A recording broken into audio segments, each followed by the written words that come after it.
बर्थडेचं gift मुलीला आजच देऊन टाकलं। दुपारी बिट्टूच्या पप्पा घरी आल्यानंतर आमचं ठरलं की आपण ना संध्याकाळी सायकल बघायला जाऊ, कारण आता तिचा बर्थडे येणार आहे तर तिला गिफ्ट द्यायचं होतं आमच्या दोघांकडून। असा बर्थडेला खूप वेळ आहे, पण यांचं असं म्हणणं होतं की आपण आधी ना सायकल बघून येऊ आणि जर आपल्याला आवडली तर आपण बुक करून घेऊ, कारण बर्थडेच्या वेळेस खूप धावपळ आणि हवी तशी वस्तू मग वेळेवर मिळत नाही। ते मला म्हणाले होते की मी घरी येण्याआधी ना तू तुझ्या किचन मधलं जे काम आहे ना ते सर्व आवरून घे, म्हणून मी पटकन इथे माझा स्वयंपाक आवरला, किचन वटा साफ केला।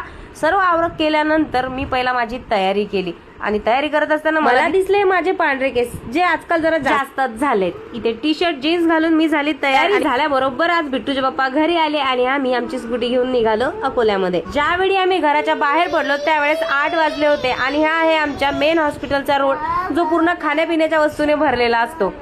खूप गर्दी असते या रोडवर। त्यानंतर पोहोचलो आम्ही तिलक रोड होती जिथे आम्हाला सायकल बघायच्या होत्या। तर यांना म्हटलं आपण 2-3 दुकानं बघूया, पण यांची काय घाई असते, ते आपण पहिल्या दुकानामध्ये गेलो तिथूनच वस्तू घ्यायची आणि निघायचं। पण माझं तसं नाही, माझं असं म्हणणं आहे वस्तू घेतोय तर 2-3 दुकानं फिरलंच पाहिजे। शेवटी 2-3 दुकानं फिरून आलो पहिल्याच दुकानामध्ये आणि कोणता कलर घ्यावा हे चालू होतं। तर आम्हाला ना पिस्ता कलरचा आवडला होता, मग आम्ही तिथे पिस्ता कलरची सायकल घेतली, बिल घेतलं, नंतर सायकलला त्यांनी एक मिरर लावून दिला आणि बिल। पुढचा पार्ट तुम्हाला नेक्स्ट व्हिडिओ मध्ये बघायला मिळेल आणि जर व्हिडिओ आवडला असेल तर लाईक फॉलो नक्की करा। भेटूया पुढच्या ब्लॉग मध्ये, तोपर्यंत टाटा बाय बाय।